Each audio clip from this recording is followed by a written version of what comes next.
All right, that sound effect means that we are back for the Battery Baseball Show. Not even going to keep calling it a podcast because we cannot figure out the whole technical side of putting things on iTunes. It's pretty tough. I feel like we should definitely be able to put it on. I feel like once we figure it out, it's going to be the most simple thing. And I know it's got to be because we were so close, but the iTunes website was giving me problems because of artwork or whatever, which I even threw something quick together and it just wasn't working. So I don't know. We'll figure it out. We're going to not call it a podcast for right now. We're just going to call it the show.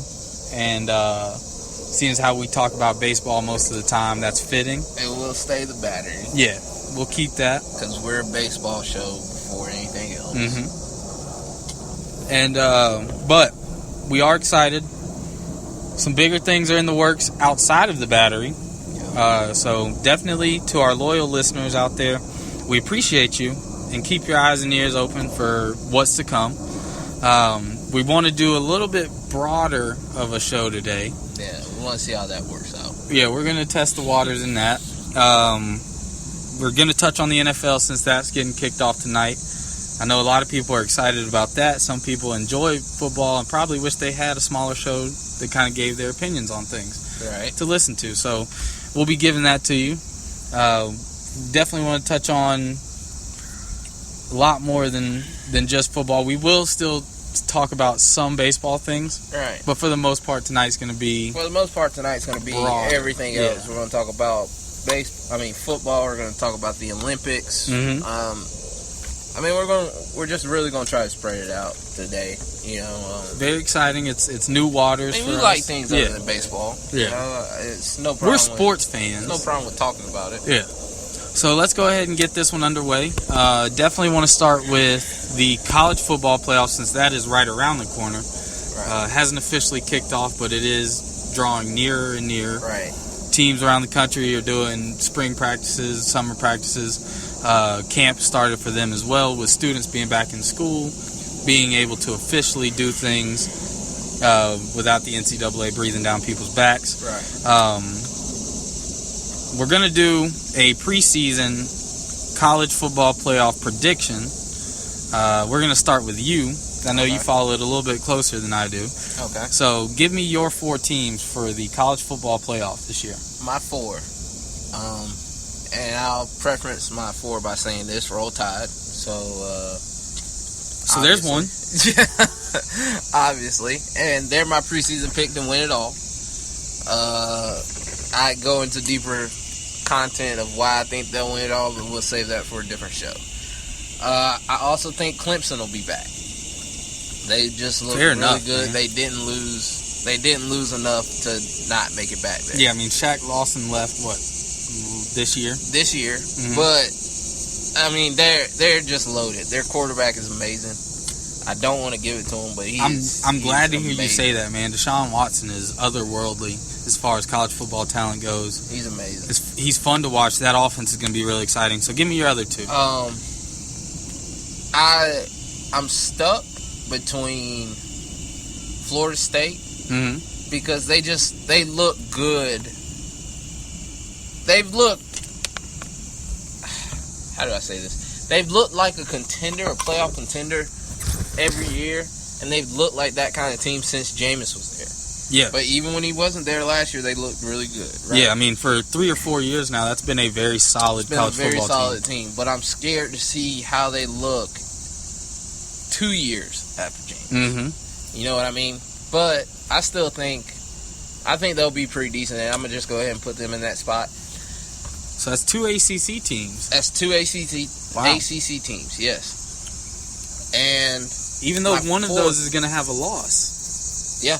One of them has to have a loss. Yeah, they'll have to have a loss. And I think Clemson, I don't know the preseason rankings. I'd assume Clemson's in the top 4. I assume they're in the top 4 or 3. Yeah, they've easily got to be 2 or 3. Let's say if Clemson is the one with that loss, they lose early, got plenty of time to get back up there. Well, eventually Florida State and Clemson will have to face off regular season. That's what I'm saying. Okay. So if it's early enough and they rebound, play strong, win out.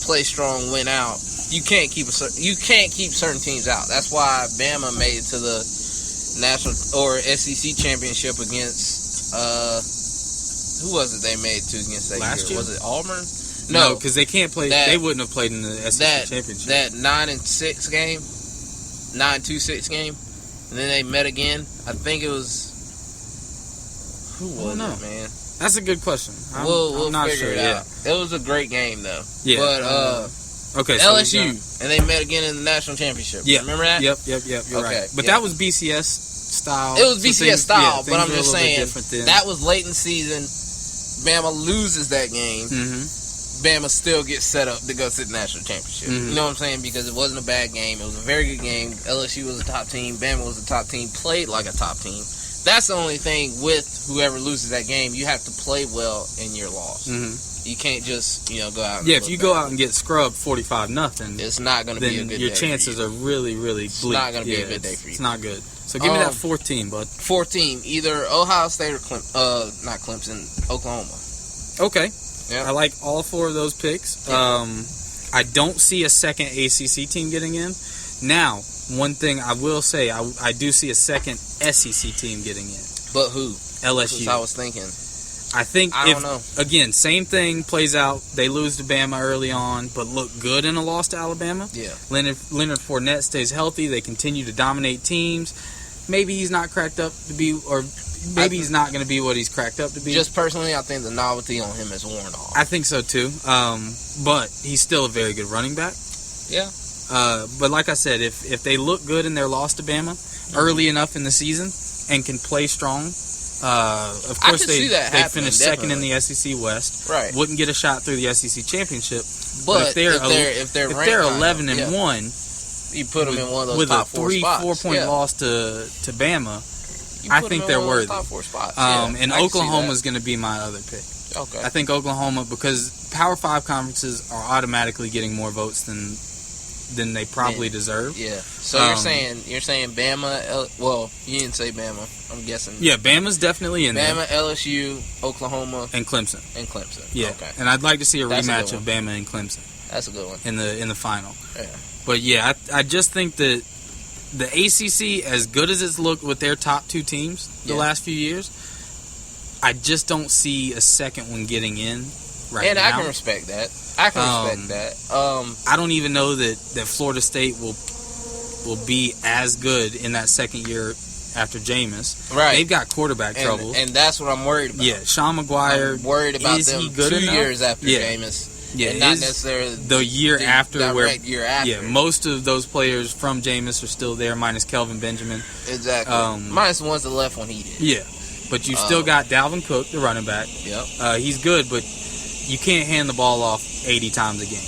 You can't just run the ball. It's not how you play football. No. So we're gonna see. We'll see how it plays out. I think it's gonna be real interesting to see how they do. Mm-hmm. Oh, sleeper pick, because seeing as that on September 3rd when my Alabama Crimson Tide goes up against the Trojans out in Southern California, they're supposed to be good. That's a conference that hasn't really gotten any love in a couple years now. Well, since Marcus Mariota left. Yeah. But last year left out. Last year, and their quarterback was absolutely amazing. Yeah. The problem that happened with him, he was a transfer, got there late, had to learn the playbook on the fly. He learned on the job. Yeah.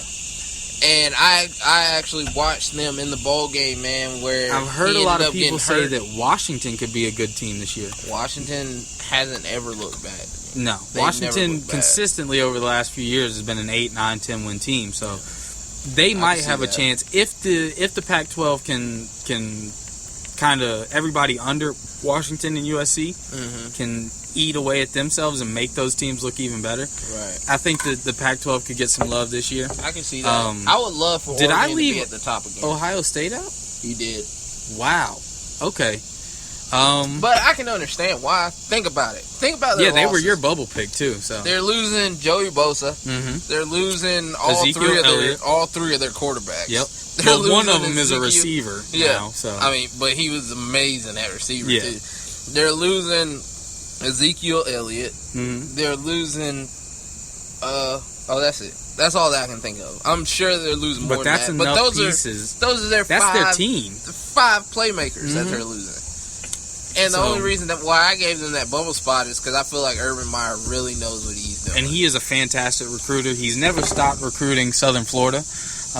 He did it when he was at the University of Florida, and he's never stopped recruiting that hotbed for talent. So that's definitely something to be on the lookout for. He's just really good at what he does, so that's why. And in a conference where they don't really get challenged too much other than Michigan State, Michigan is a team that can probably give them a run for their money. Michigan is going to come at them. College football is going to be very exciting this year. I can't wait, man. And you know this more than a lot of people. I love college basketball. It's hard.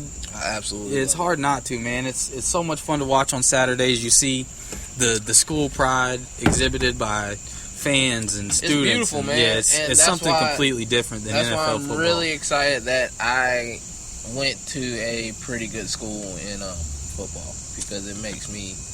I'm glad I got to experience it. Yeah, and I went to a school with no football at all. So didn't go to a great school, but for anybody that don't take anything away from Georgia Southern, man. They're fantastic. Anybody that knows Georgia Southern is a very good football program. Such a good program. It'll be a few years before they get any kind of major love. Jared McKinnon went to Georgia Southern. There are a couple other. They beat Florida a couple years ago. They beat them bad. They scored the most points on Alabama when Alabama won the national championship. Did you know that? I did not know that. That's a very good point. It was the year when I was there in the year 2011. The year Tech had a good year a couple seasons ago. They took Tech to the wire. They should have beat Tech. You're right. And I was sitting there worried. That brought the game, that brought Georgia Southern back. Mm-hmm. They pull them out for whatever reason. I was sitting there worried as a Tech fan. And oh man, yeah, Georgia Southern's got a good program though, but. I was just saying, I love being a part of it. College football, there's nothing like it. Mm-hmm. You know how I feel about college sports in general. Mm-hmm. I just like it more. It's just more passionate. It seems like the guys got something to play for, actually. Yeah. They're not just getting a check. Yeah, that's what I love more than Since anything. We're already talking about the pigskin, let's bump it up to the big leagues. We're going to talk about the NFL, more specifically the Atlanta Falcons. I am not the biggest Atlanta Falcons fan. I haven't been since 2007 when Michael Vick left. I say left when Michael Vick was incarcerated. They just haven't ever been a really impressive team to me, despite it was a couple years. Yeah, they had a 12-4 year. I never thought I never thought they'd win a Super Bowl, but I thought that they'd take what they had and build on it. They never. But even in that 12-4 year from 2012, I think. Right. Yeah, because I was still dating. She who shall not be named. That's not how we're going to reference things. Okay. That's how I usually remember her, or remember that season, because I remember listening to that game as me and her were headed somewhere, or the playoff game where they ended up losing to the San Francisco 49ers, right? Where they should have lost the week before to the Seattle Seahawks, right, who they had shut out in the first half. And damn near lost the game in the second half. I think it was a 3-point game at the end of the game. Yeah. So the defense for the Falcons has not been really great since the days of like Patrick Kearney and Keith Brooking and Ray Buchanan, D'Angelo Hall. We had a really good defense then, which always kind of gave me hope. But I want to talk about current 2016-17 Atlanta Falcons. Everybody in the city seems to be excited because they keep seeing speed. Yeah, the fastest team in the NFL, and quote unquote. After 3 weeks of camp. Right. And speed is great. We talked about it in baseball. Speed kills. Speed kills no matter what sport you're playing. If, like I said earlier to you in private, if you've got speed, that's a leg up on your opponent. It's something that's hard to contend with. We saw it in the days of Michael Vick where he wasn't the greatest passer, but he had legs. Yeah. I feel like you kind of said that and sold him a little short. I did sell him a little short. Just the way you said it. He was the only quarterback for a while that had 1,000 yards on the ground and 1,500 through the air. Yeah, I mean, he could throw. Yeah, he was the problem was people weren't catching. That's also true. I.e. Roddy White. Roddy, if you listen to this show, you don't deserve a job. You are the reason why Michael Vick does not have a job right now. Yeah, because you made him look like a subpar quarterback early in his career.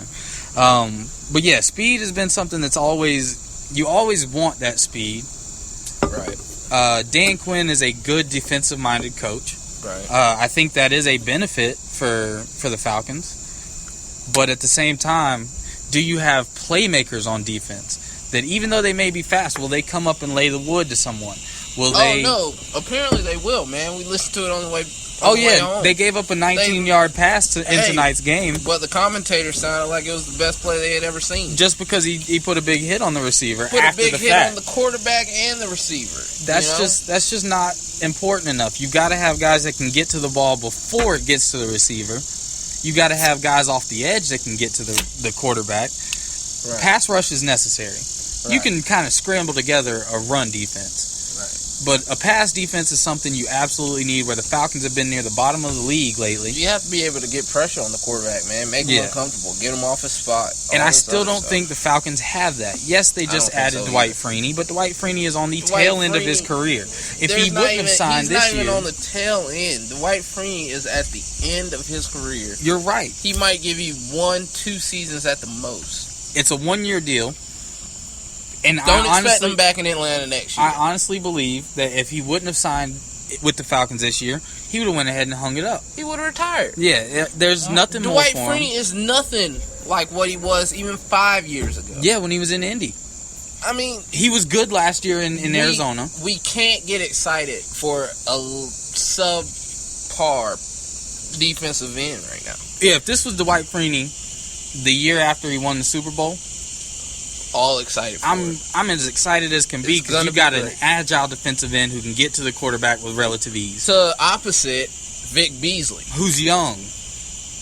And he can teach. I'm very excited about it. But at this point in Dwight Freeney's career, all he is good for is teaching. We're going to parade around this grandpa. Yeah. Like he's the second coming of Jesus, when he's not going to fix those problems. Not at this all. age, man. No. And if he does with the way fix that them, he's been playing. Even in Arizona last year, he took a lot of plays off. A lot. And he even said this year, he may try to give you 30 snaps. He may try to give you 40 snaps. That's half a ball game. I don't need somebody to go in saying they're going to try to give me a certain amount of snaps. I need somebody that's going to go in and however many you need me, I'm there. Every single down, I'm going after the ball. But that's not what Dwight Freeney is here for. And I'm not mad at Dwight for it at all. Everybody gets old. It happens. The only thing is, we can't keep touting up these guys like they're going to save the defense. Let's stop getting so excited for Dwight Freeney. Let's stop getting so excited for Dwight Howard. Right? Yeah, Mark Zeno has already declared this year the year of the Dwight in Atlanta. Wrongly. I mean, it's getting ridiculous. That's just one level of the defense on the Falcons that we need to address. Their secondary. Now your secondary, you've got Marcus Trufant, which I'm okay with. He was a Pro Bowl cornerback last year. Or Desmond Trufant, whatever his name is. Desmond, because Marcus is the older one. Desmond Trufant. But then you got Jalen Collins, who's suspended the first 4 games of the season. Right. And I'm pretty sure he's coming off an injury where he didn't play last year. That's always great. And Robert Alford. You're moving a cornerback that you drafted 3 years ago, and his first year you had him on the practice squad. Wait, we also drafted a safety. Keanu Neal, who is hurt, not playing tonight, but he's one of the fast ones. He's one of those guys with speed. I mean, that's the thing, man. If we can catch these guys, that's great. Can we bring them down? Maybe not. Can we read defense? I mean, can we read an offensive setup? Maybe not. Can we pick off a pass? Can we stop the run? Can we kill the short Just passing for kicks game? and giggles, will you look up the Falcons score? I know it's preseason and it probably doesn't matter, but I'm curious. I want to see. Look it up. I want to see what the Falcons did. I'll definitely look it up. Yeah, that's one of my biggest questions. I know when that pass was completed, it was on the 23-yard line. So that sounds like a field goal to me. At least. That's damn near in the red zone. So those are my 2 biggest questions. Yeah, maybe you've got a solid linebacking core. That's great. But do you have an interior pass rush? Do you have edge rushers that can get to the ball? Right. Do you have ball-hawking corners? Surprisingly enough, the Falcons are up 20-3. Oh, all right. So maybe we are not giving them enough credit. No, but I'm not ready to give them anything until, like Alan was talking earlier, trying to say preseason stats count. They don't. None of this counts. That's completely irrelevant to everything. And if I was watching it, I could probably get a better feel for it because I could what's see going on in the game. Hey, we got first string going against first string. They look really well there. You know, that kind of thing. But and you got to think in the first preseason game, the first string only plays about 3 series at the most. They took Kirk Kirk Cousins out after his first series today. Oh, there you go. So 20-3 isn't shocking me. It's not surprising me yet. Wait till the fourth preseason game. Third. Yeah, third preseason game. Yeah, because the fourth one, usually the starters don't play. Yeah. They're trying to get ready for week 1. Exactly. So, yeah, the third preseason game, we'll see how it goes. All right. And then we haven't even talked about the offensive struggles that the Falcons had last year and will probably carry over into this year. Yes, they brought a center in, Alex Mack, Pro Bowl guy from Cleveland. Right. But he was a Pro Bowler in Cleveland. Cleveland. Where do football players... Say it one more time. Where did he come from? Cleveland, Ohio. Okay. Where do That's where they haven't athletes' been good dreams... since Jim Brown, right? Yeah, where do the athletes' NFL dreams go to die? I think that's actually why they named them the Cleveland Browns, because they thought of a name and it was Yeah, like, it was hey, duty. this guy's great. Let's just call ourselves the Browns. Yeah. But I've said to you multiple times off air, the Falcons will never win a Super Bowl with Matt Ryan as a quarterback. And that's just problem and that's number not one. anything man. on Matt. That is not me talking bad about Matt. But anybody listening, you tell me the last time you saw Matt Ryan drive down the field when we were down by 5 in a 2-minute offense when we needed to win a game. I'll wait. Doesn't happen. It doesn't happen. Now, hey, if we're down by 1, down by 2, and he's Sure. got 45 seconds, Matt's your guy. Matt's your guy. But let's stop giving him so much credit as a quarterback. For trailing in games, number one. First of all, for trailing in games, putting himself in that position. Mm-hmm. And second of all, for only getting half of the job done. Yep. Because He's not putting the ball in the end zone. And that's the name of the game. That's my biggest problem. And Matt Ryan, every year, it goes without, I promise you, he has a 3 or 4 game stretch, man, where he has at least 2 picks a game. It averages out to at least 2 picks a game. And I've 3 or 4 game stretch. I've said it before. You could literally build a 6-foot impenetrable brick wall, 6 foot tall, however long the offensive line is across the line of scrimmage. Right.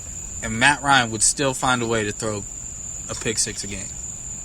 Because he does it. He did it at the end of the New Orleans game, last game of the season last year. Lost him the game.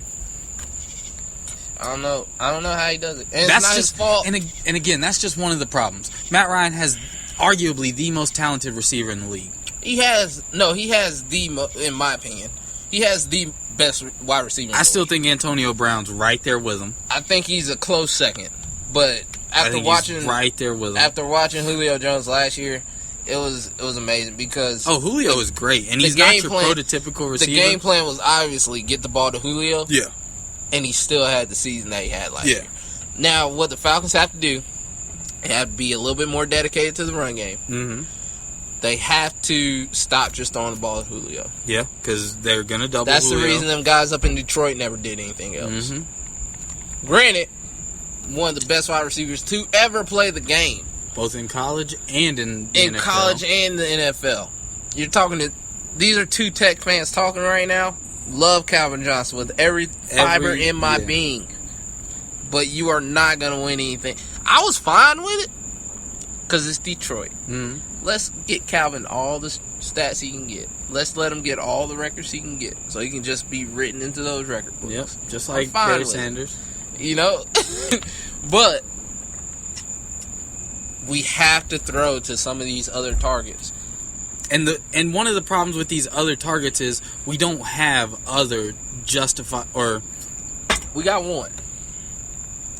Who? Roddy White. He's not even a Falcon anymore. He isn't. He's gone. He is. Kyle Shanahan didn't want to give him the ball anyways last year. He didn't. No, that was a very publicized thing. Yeah, that was very well documented. The game plan is get the ball to Julio. Michael Phelps is going for his 22nd gold medal tonight. So he does have 21. Yeah. We were going to get into that also. That's later. But yeah, I don't agree with the Mohamed Sanu thing. He was, as you stated earlier, multiple times, and it just string quarterback. I mean, he was a 4-string option. Yeah, at wide receiver on a playoff team. He had less than double-digit touchdowns last year, so it's not like he's just this otherworldly, huge name signing that we should just be up in arms about. Right. It's Mohamed Sanu. Right. The Bengals were a playoff team, and they found a way to get to the playoffs without him. Yeah, without getting the ball to Mohamed Sanu 100 times during the season. So, for anybody that just thinks he's going to come in and change this offense. Yeah, and he's just going to be this complimentary piece to Julio Jones. Think again. No. I'm not saying he won't have a decent year. He'll be lucky to have 8 to 12 touchdowns. I don't think he's getting 8. With maybe I say 700 5 yards. Is a good year for him. Probably 5 after his year last year. I think that's a very fair target. Good year for him. And then we've talked about the quarterback. We've talked about the receivers. We've even touched on the O-line briefly. They've got 2 running backs. Right. You take the lion's share of the carries away from Devontae Freeman, who had a Pro Bowl season last year. Yep. And you give some of those carries to Tevin Coleman, who hasn't been healthy since you drafted him. First of all, everybody gets out of rhythm. First of all, second of all, you're taking carries away from your Pro Bowl running back. In what world do they do that? When did LaDainian Tomlinson ever have carries taken away from him? When did Priest Holmes, when he was the peak guy, of his game, when did he ever have carries taken away from him? You're very right. Marshawn Lynch. Until last year, Marshawn Lynch wasn't sharing carries. He was still getting the ball most of the time. You give your bread and butter the football. Yeah, you make that workhorse work. You don't say, oh, well, we've got 2 equally dangerous running backs. Hey, granted, Tevin Coleman, he got hurt. Okay. That happens. It's not his fault. It's not his fault. It just happened. Yeah. But Devontae Freeman saw it as an opportunity, took advantage of his opportunity. Mm-hmm. So now you're going to punish him for that? Exactly. For the way he played? So I just don't think that the Falcons have it all figured out yet. Until they decide who they want as their number 1 running back. Yeah. Until they decide how they're going to... They've got 2 good offensive linemen. Right. You're sending 4 or 5 guys at least on every play. There are at least 5 offensive linemen on most plays, play. yeah. So sometimes if we've only got 2 good ones, that means 3 guys are coming in unimpeded. That's not good. Coming right around them, right through them, under them. They're going to find a way. Matt Ryan spent a lot of last year on his butt. He did. He spent a lot of time in his career and he's gonna on his butt. He's going to spend 1/4 less. That's about it, though. Exactly. I mean, I just don't think that adding 1 guy and not trying to shore up. You've got Jake Long on the left side. You've got Alex Mack in the center. Go get somebody for the right side. But the thing is, you got Jake Long at tackle. I keep calling him Jake Long. I think it's Jake Matthews. No, I think we got Jake Long. Maybe we do. But just for safety's sake, Jake Matthews. He's a tackle.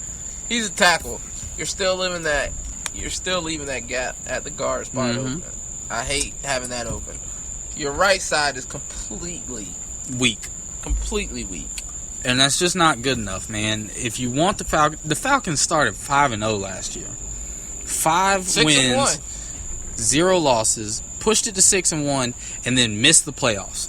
How does that happen? In what world does that make you a good football team? How does that happen? How can people not be upset about that? When you only win 1 game in your division and it's a fluke win late in the season against the Panthers, in what world does that make you a good team? It's a lot of people out here, man, that are saying, well, I'm just happy that they ruined their perfect season. That feels great. It's like, no, it doesn't. It feels great to watch your team miss the playoffs? Because your team is...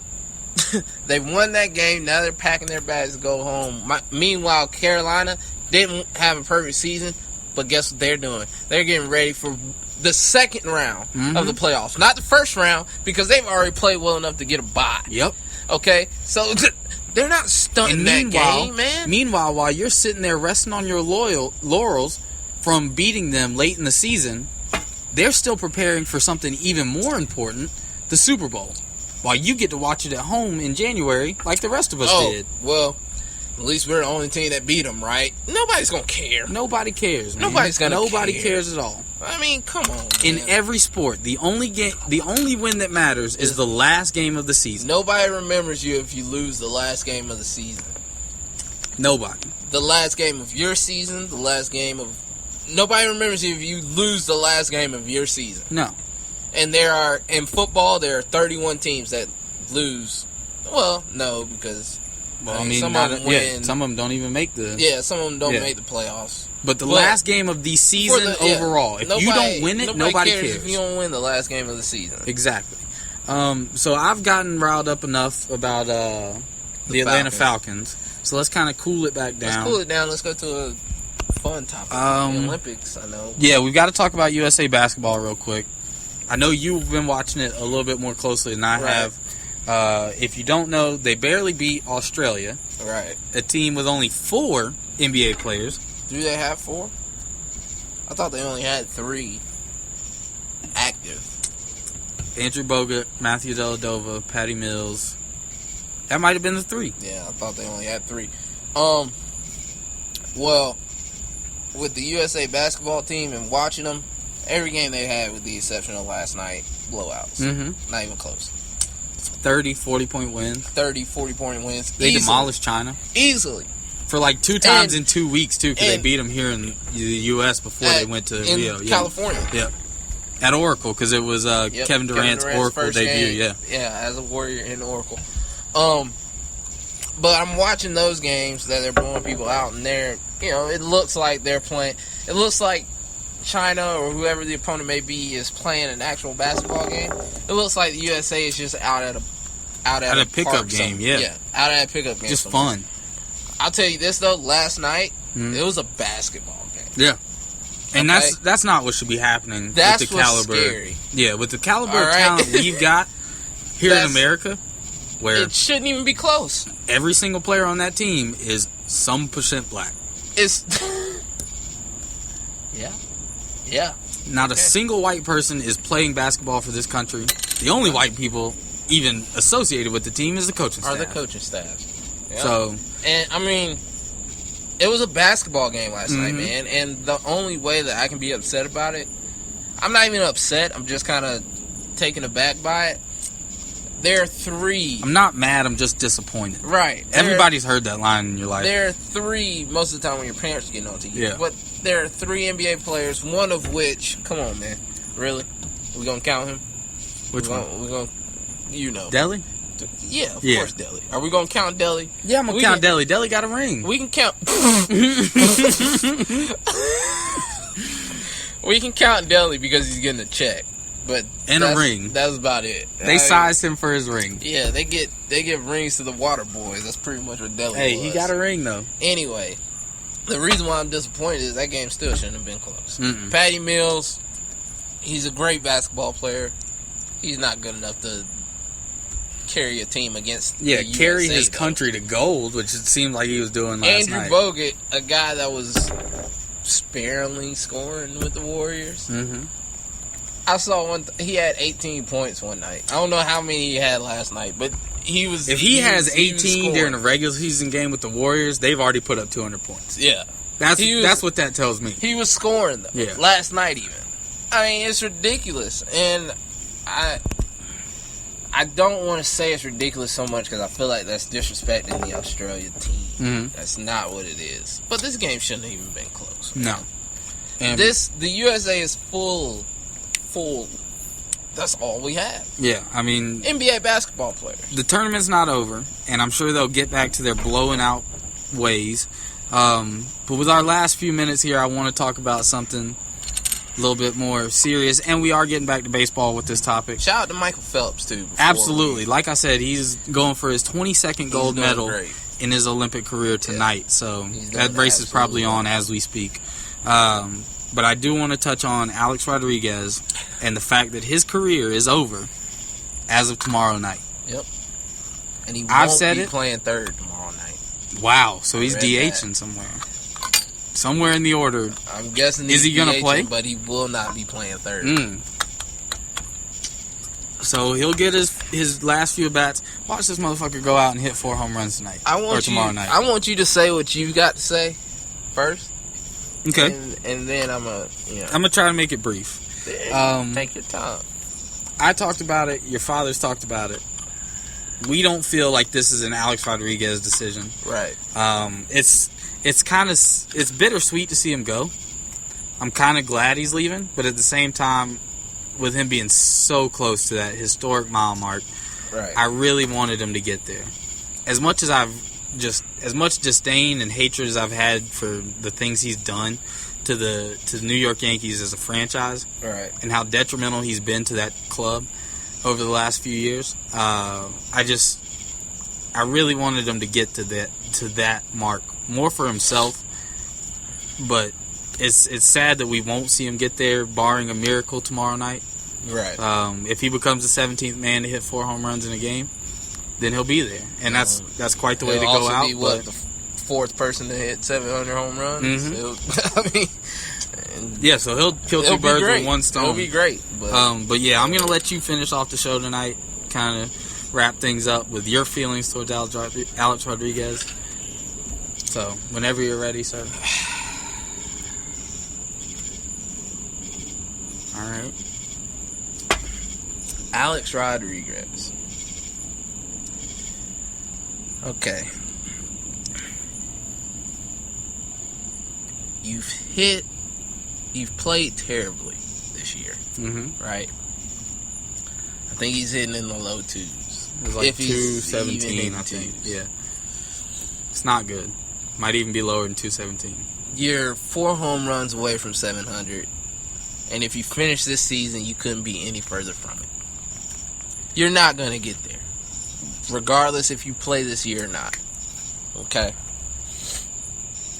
The Yankees are still trying to win ball games, my man. You're not helping them achieve that goal. If he was forced into retirement, I'll say this. Which you've said is a very likely scenario. It's a likely scenario. I don't think they forced Tex, but if they did force Alex, it's a likely scenario. If they did force you into retirement, it's because they need another roster spot open. And they're obviously working towards the future. You're not helping them in their future. You're not helping them in their present. Go sit down. You've been a distraction. That's all you've been. You're crying about not playing. For the entire time he's been in New York, he has been a huge, like I said, he's been nothing but detrimental to that franchise. You're crying about not playing. And I alluded to this the other night with you. Ichiro's not playing every night. No. And he's chasing an equally important mark. Ichiro was going at 3,000 hits, and he's also hitting 320. Yeah, and I was getting updates that said, watch as Ichiro is 2 hits away from. And Ichiro's not even playing in every game. And he's pinch hitting in the bottom of the 8th inning. Okay. Pinch hitting. And, I mean, there's got to be a point, man, where you just sit back and think, God, I don't have it anymore. There has to be that point. And I understand we talked about how egotistical he is and he's just got a different level of arrogance. I get that. But, dude, there has to be a point where reality slaps you in the face and it's like, A-Rod, Alex, because I would think that's how your conscience talks to you. Nah, he probably calls himself, like, A-Rod. Okay, well, Alex, we got to remember who we're talking A-Rod, about. Yeah.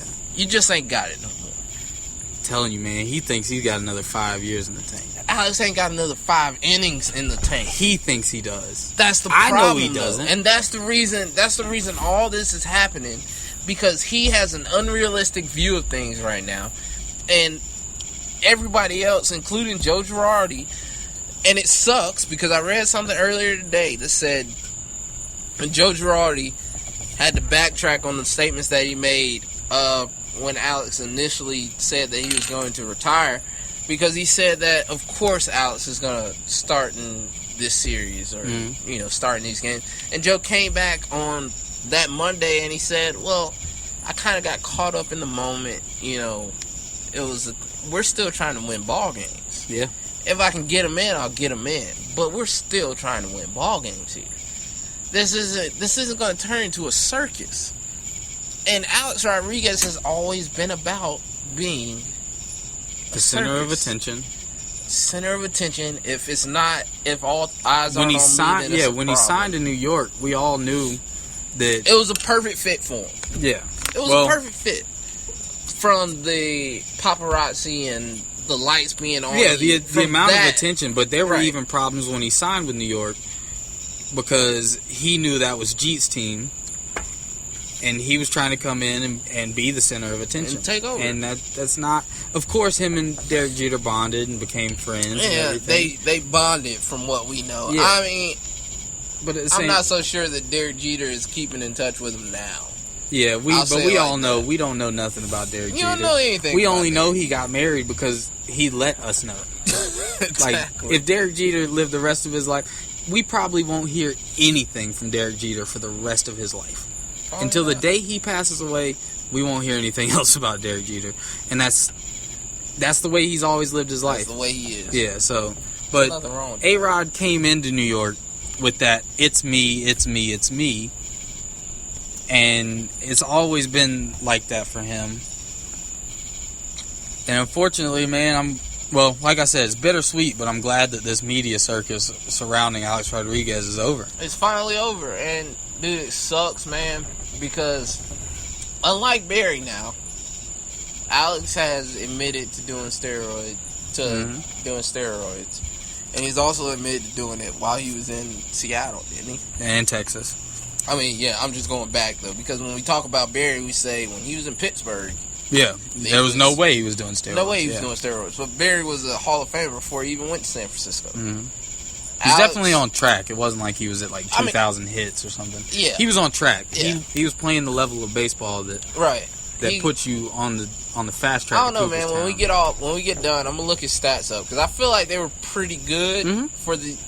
Like you said, he was on track. Yeah, but pretty like if he would have retired in '96 before he went to San Francisco, I don't think he gets in the Hall, but he's close. Like he's probably close to 500 home runs. The fact that he's even close, with that amount of time being played is ridiculous. Now you talk about Alex Rodriguez, who came up as amazing. Phenom. 6'4", 200 pounds, shortstop, slick fielding, good average, could run, great glove, good range to both sides of his body. Now you hear that he's 6'4", he's been doing steroids though since he was in Seattle. So how much of it was real? Because even when he was in Texas, he wasn't big. Mm-mm. He didn't get big until he got to New York. Yeah. So how much of it was real, man? Yeah. And that's the thing that sucks, and it sticks with me as a baseball fan. I mean, how can I look? I don't know. I'm just glad that it's over. Like you said. We both are. I couldn't be more happy. I might throw a party for him tomorrow. Don't want to invite him, though, because I can't stand looking at him. If he came to that party, I'd still admittedly be starstruck. Probably. Because, I mean, it's still Alex Rodriguez. He seems like a very slick-talking guy. Yeah, he'd probably charm the hell out of us. He probably would. But I wouldn't know what to do with myself. Yeah, I mean, that's what we mainly wanted to touch on for this show. We were just saving the best topic for last because we knew we could run long if we wouldn't have got to anything else if we'd have started the show with it. It would have been a 45-minute diatribe about Alex Rodriguez and the unholy matrimony that was his career in the New York Yankees. I feel like we could have gone even longer, man. But, I mean, hey, A-Rod, great career collectively. Yep. It's going to have an asterisk at it, by it. But, hey, man, you did what you were supposed to do. You made the money. Hey, they can't take that money back. Mm-mm. So they're keeping you on. Family. Yeah, they're keeping you on as a special advisor to the Yankees. Paying you the same amount of money. You'll see every penny that you're owed. Go ahead. And you know what we didn't touch on today? Speaking of retirement, what? Sweet Prince. I love you, Prince. I can't believe we didn't talk about I'm so ashamed, Prince Fielder. You've had an equally entertaining career, and you did it the right way. And you did it the right way by just being big. Just naturally predestined to be big. With the most violent of swings. Oh, man. If he took a career as a lumberjack, he could probably clear a forest in an hour. Maybe less. Yeah, because he takes huge cuts. The game will be different without Prince. But R.I.P. to Prince Fielder. His career. Yeah. Say that. Don't just say all right. that. Well, like I said the other day, it's the second Prince we've lost this year. But we're going to go ahead and sign off now. Thank you guys for listening. Like I said, keep your ears open, eyes open. Think bigger things are coming, guys. Yeah. So thank you again for listening. Again, those loyal followers we've got, we love you. Come back next time when we do another one. Yep.